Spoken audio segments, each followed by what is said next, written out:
Hi children, hi, and dear parents, grandparents, namaskar.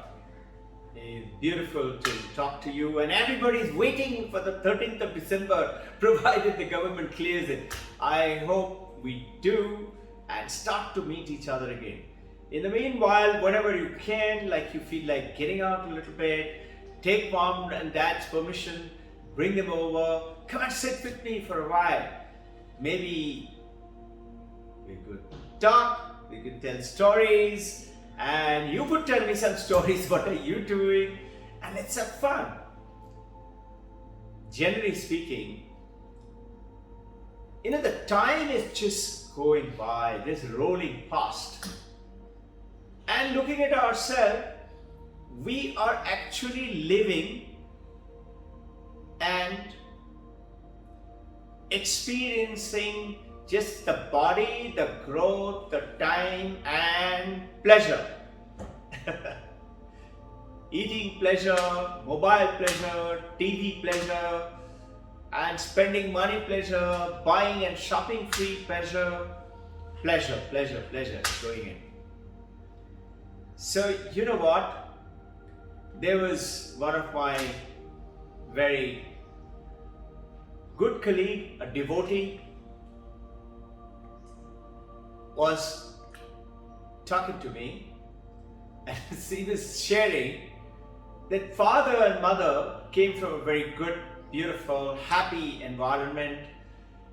Not very rich, not very poor, good, strong middle class family.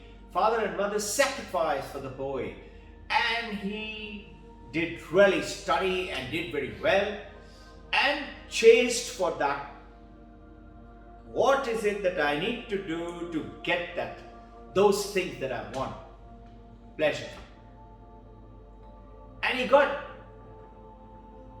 he did studies very well. He finished his academics in so-called IIT and thereafter the IIM, and he got a chance and he got linked with the IT sector, did very well, settled down in Manhattan, New York. Years went past, very meaningful, purposeful life for him to work hard, earn money, and sell it to parents to help them, and also build his own little empire. He did all that.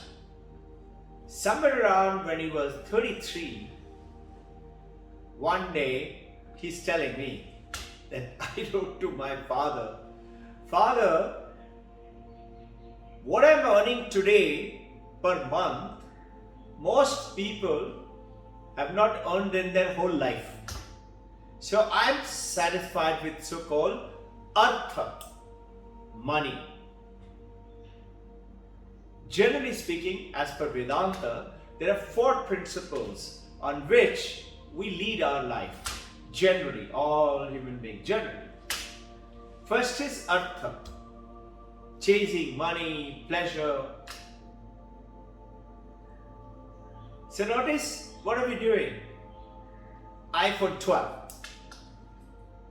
or Note 20 Ultra, or a better television set, a better car, a better food, a better hotel to go to a party. He said, Dad, I have everything now. I have enough balance. I got a house in New York, Manhattan. I have a house with you in India. I'm asking you, Dad, now what? What am I supposed to do now? So Dad, Father said, Son, it was my duty to prepare you, give you the solid foundation so that you attain those things which everybody is chasing for. You shouldn't miss them out. Yes, I and Mommy sacrificed a little bit, but that was our job. Honestly, I don't know now what. I have never thought about it. Father is telling the son. Son is sharing with me. Now what? So this artha goes into kama, pleasure. Notice we are always chasing money and pleasure. And then soon enough, I realize I have done enough. I've got enough. Now what? And soon enough, you youngsters will realize, oh, I'm 20. Oh my God, I'm already forever 21. I want to be, but I have become 30. Everybody wants to be forever 21, no? I become 30 now, and then 40. Some of your parents are there at 40. And suddenly you start to realize body is aging and hair is going grey, wrinkles are coming in, lesser and lesser effectiveness. I'm not as smart, as young, as athletic as I used to be. And then slowly age is catching up and you say, now what? So the ancient India Vedanta talked about Artha, Kama, and then Dharma. Dharma is not religion and say Om Namah Shivaya, or Allah, Allah, or Mary Heaven. Now, it is to bring in order and discipline to your life and follow certainly what your family tradition, religious beliefs, or spiritual understanding take you. It gives you certain meanings to life. And then, as per Vedanta, is moksha. Moksha is realizing who am I. Am I this little body that I'm a man, I'm a son, I'm a daughter, or I'm a father, or I'm a mother, or I am the grandparent, or I'm a professional, I'm a doctor, I'm an IT, or I'm a pilot? Is it that? So, couple of these friends, colleagues, another incident. Father here said, I don't know, you have to find out that. Couple of other IT sectors, they say, we work. Again, similarly, Western scenario, or Indian. We earn a lot of money and work through 5 days a week, and salaries, we go out and we do shopping and we do partying, and then go from one party to one pub to another pub, or to one hotel to another hotel, one home to another home, and calling on friends. And Sunday evening I'm more tired than I was on Friday evening. And then it goes on, and suddenly you say, I have got enough money and I need a good partner. Then only I will get happiness. So let me remind you of that little story of the princess of Kashi. Remember? The king and the queen, neighboring kingdom of Kashi. Kashi was that time, children, was the capital of India. And the neighboring kingdom, they were having 5-year-old son's birthday celebration. So queen mother and the king father organized a big celebration. 5-year-old, my son, only son, organized a big function in which there was a play. In the play, it was known by that time that the princess of Kashi, who was also about same age, was very pretty. So they had a play in which the princess of Kashi was also a character. And they looked for some young, good-looking girl, couldn't find one. Then queen said, listen, my son is very handsome. Why don't you dress him up? Who will know? Dress him up as a princess of Kashi. And he actually looked very pretty. So they made, remember the story? Queen said at the end of it, call the royal painter from the kingdom. Let him do a painting. Today you will do a selfie, or you will take some quick pictures, and very easy. Royal painter of the king's artisan made a beautiful painting. And queen got it written down. princess of Kashi and the date of birth, which was of the sun. And it was kept few days in the palace with the queen's own apartment in the room, and slowly it was taken out down to the basement in the storeroom. 15 years gone past, and now Prince, one day 20-year-old, doing a lot of princely thing, coming up great. He was walking around and he happened to go into the basement, and he saw a beautiful painting, little dusted. He got the dust cleaned up and he said, I like this girl. And he fell in love with the girl. And he said, I have to marry this girl, otherwise my life is gone. But the young prince, 20-year-old, felt shy. He didn't want to tell mom and dad.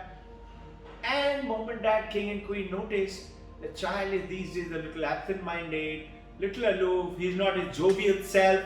It happens, no? So a wise minister who had seen the prince growing up, he said, let me go and talk to him. And he went and talked to the prince, and prince, initially reluctant, eventually opened up and said, Sir, I am in love. The minister said, very nice. Who's the girl? Let's prepare for the royal wedding. He said, she's a princess. He said, really? Wow, that's even better. Where is the girl? She's princess of Kashi. He said, really? Very good. How did you meet her? No, actually, I haven't met her. I have seen her painting. He said, really? Can I see the painting? Show me the painting. So he went and took the minister to the basement and pointed at the painting. Minister, the moment saw the painting, everything flashed in his mind, and he realized where the prince is making a mistake. So he said, Prince, you better sit down. He said, why? He said, this is not the princess of Kashi. The princess doesn't matter. Whoever she is, I like her, I want to marry her. The minister then went ahead and explained the whole story. And the moment the prince came to know, he was told, Tat Tvam Asi. This is a Vedanta story. You are that. And this is what I'm asking you all to find out, who am I? And the moment prince came to know, I am that painting, his sankalpa in Sanskrit, desire, great craving, I have to marry this girl, vanished, poof, gone. All that mopping and feeling down, everything gone. He realized, I am that. And this is what is called Artha Kama Dharma Moksha, understanding who am I, and suddenly you find meanings to life. So what happened? See, a yogi would tell the prince, don't look at that painting. The girl is eating up your head. Don't look at her. Close the painting. TV show, you're watching the TV and horrifying, gaudy picture. You're scared, but you're still watching. And if you're very scared and you're howling and crying, and yogi will say, switch off the TV. But in Vedanta, they say, no, it is a film. It's only a TV. It's only a show. It's only a picture. Know it. So you should know, in terms of your excellence, growing up towards a beautiful, good human being for the world, for the society, for your own family, and most importantly, for your own self. And in this journey, what is happening, in this journey for pleasure, all we are doing is that we are trying to take care of that most important person called I, ego.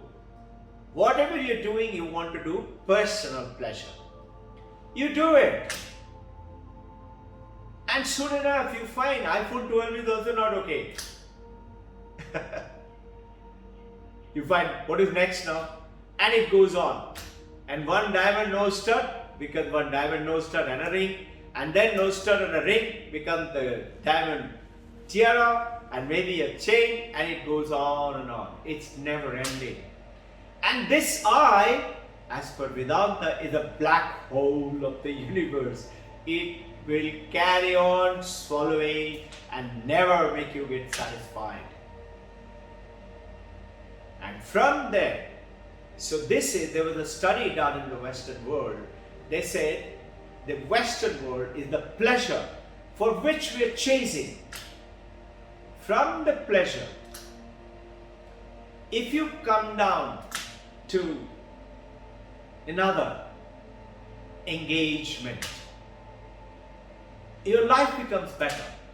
Like supposing you love a profession, let's say playing cricket, and you've taken up cricket as your life, or let's say teaching, or computer, or let's say business, and you love it, and you're working till late night and earning more money and putting that money back into the business or profession and saving money and having 2 houses, one in US, one in India, one in New Zealand, one in Switzerland. I am very happy, very satisfied. And soon enough you realize this is not it. These are all zeros. They're all there. You say, what do you mean by zero? They're all there. But they are not permanent.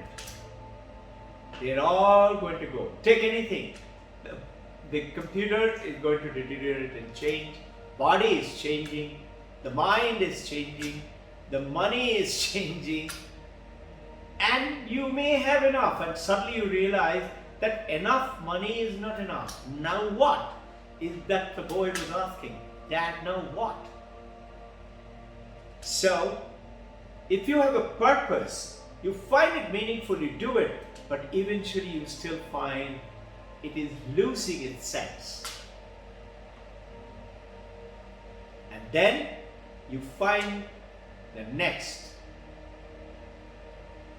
So, pleasure, you take a definite way towards engagement, engaging yourself meaningfully. Life is the next. Go on to meaningful. Meaningful is where you suddenly realize this I, for which I was doing all this, is not important anymore. Whereas if I take care of my grandma, my mother, my father, my neighbor, my wife, my husband, and my children and sacrifice, I feel better. I feel happier. I feel more contented. It doesn't mean you have to become a monk. It's just meaning meaningful. Let me share with you, there was a boy who had also finished IIT, IIM similar, did a Bangalore, he did at Kolkata, Calcutta.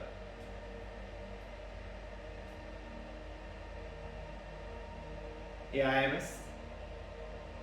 And when he finished, he did very well academically. He was looking for, what am I going to do now? He was looking for what to do. He couldn't find out, what am I going to do? I don't want to be a teacher. I don't want to be one of the corporate members or a multinational employee just on money. I want to have some more meaningful life. He wasn't finding it. So then what he started, something very smart, and this is the Vedanta process. When you say, where is God? Where is God? What is God? Can I see God? So Vedanta goes ahead and shows it to you by a process called not this, to go to what is this. Neti, neti, to yeti. So he said, okay, I don't want to be a corporate member, a multinational, or I don't want to be a teacher, professor, and I don't want to be a businessman, but I want to do something.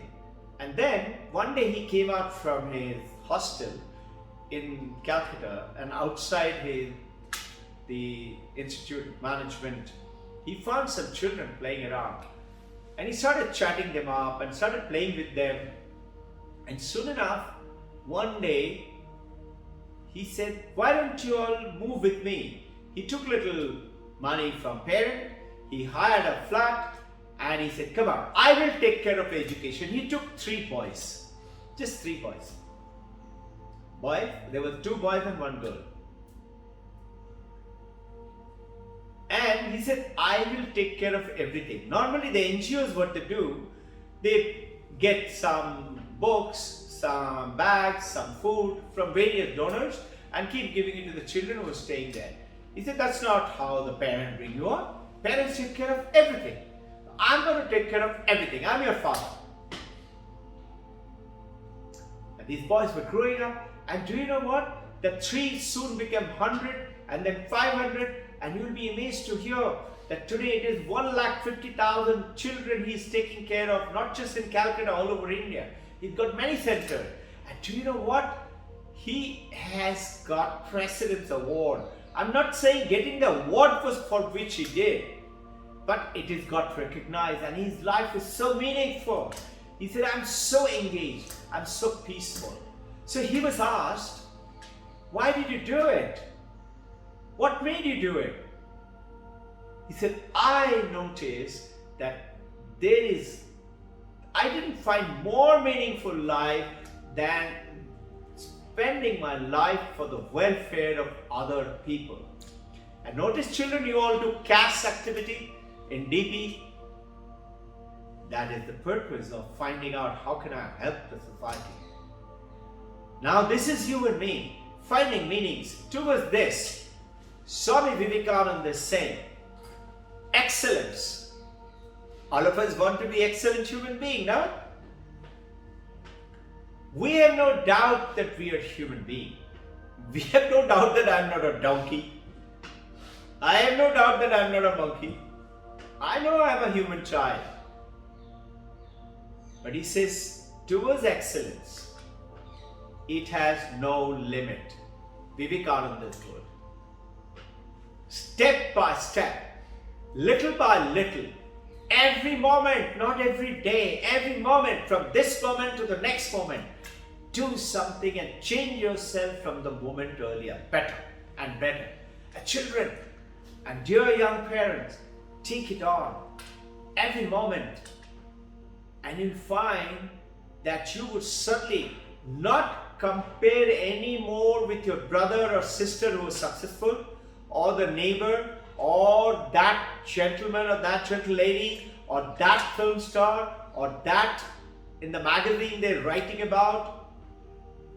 You will compare yourself with what you were yesterday or 1 year back, and you suddenly say, I am on the right track. I have to go to Mumbai. I can go through Old Madras Road, or I can take the express route.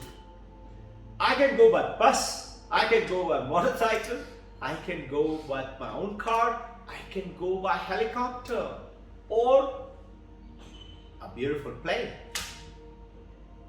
How? Another way. These are all physical travel. Vivekananda is saying, and it is supported by Paramahamsa Yogananda. Live your dreams through thinking right. Just think about the goal. So there is a monk who's sharing his life. He's saying, when I decided to become a monk, he's a brilliant student. He was a gold medalist from IIT, and he completed his studies, got the gold medal, and then became a monk. So he's saying, I used to meet my colleagues, the boys and girls who were studying IIT with me, and they all used to say, they all used to dream, when I grow up, I must have this. And they were what? Saying, Artha Kama, I must have this, I must have this money, I must have these houses, this car I should drive, and this kind of pleasures and that kind of equipment which I missed out in my life. I used to have that. I used to think, when I grow up and get money, and when I start working and earn my money, I used to be very fond of Cadbury chocolate those days, and Swiss candy. I used to say, I must have a cupboard full of chocolate. Children, I used to be so crazy about chocolate. And actually, do you know what? When I started, I did have a cupboard full of chocolate. Today, I have the cupboard full. I have the drawer full here. But I have no interest. I put it there. Same thing will happen to you. So this life in which excellence is step by step. And remember, excellence has no limit. Today, you and I think we have this powerful, big universe, big planet and solar systems and so many asteroids and black holes and the galaxies and planets all over. And in this earth, and some of you may have seen that picture, Hubble camera, focusing into earth, from a tiny green earth into the tiny city, and focusing onto your city and then your house and then you. You think, I'm so small in this whole universe, whole earth and whole Pune city. I'm tiny, so tiny. But Vedanta say that means the material, the matter is bigger and giving birth to someone like you. In other words, the matter is given birth to you as the consciousness. Matter is given birth to consciousness. Which is this consciousness? Consciousness is the one which is making you listen, hear, learn, study, being awake, being alive. If I am unconscious, I cannot learn anything. If I am in coma, it's worse. And worse is if I am dead, zero consciousness. In other words, I am awakened but absent-minded, not focused, consciousness. So we believe this matter has given me this consciousness. Vedanta says now, it is the consciousness which takes you to the matter. It is the consciousness which has created this universe and you and me. In this, it is the consciousness which is the universe. It is not I am so small. I am the universe. How can I be I am the universe? I am so tiny, I am so small. Shaunaka, a famous student, asked his father, 24-year-old, finished his study in Vedanta time 5,000 years ago. And Mandakya Upanishad is talking about it. And this story is given in Chandakya Upanishad. He asked his father, Father, I've come back. Father said, okay, tell me, what is it that one thing if you learn, you will learn everything? He said, one thing? I know if I know maths, I'll be good in maths. If I know science, I'll be good in science. Those days were also science. I know weapon training. I know Upanishad. But what is it that one thing will make me learn everything? I don't know that. He thought, no, father is going to send him back to Guru's home. Those days they used to go to Guru's home and stay there. He didn't want to go back to Guru's home. He must have spent already 10, 12 years. He said, Father, you only teach me. And you know what Father taught him? And that is written here. Small 3 words. Who am I? Who am I? And this is what the journey we are trying to take you through in this school with Vedanta. It's not I'm a boy or I'm a girl. It's not the body. It's something else. And that's something else. How do you find that? Vivekananda has given a beautiful way. He said 4 principles. Number 1. Very simple process. Abhay. Don't be scared. Have absolute faith that I'm courageous.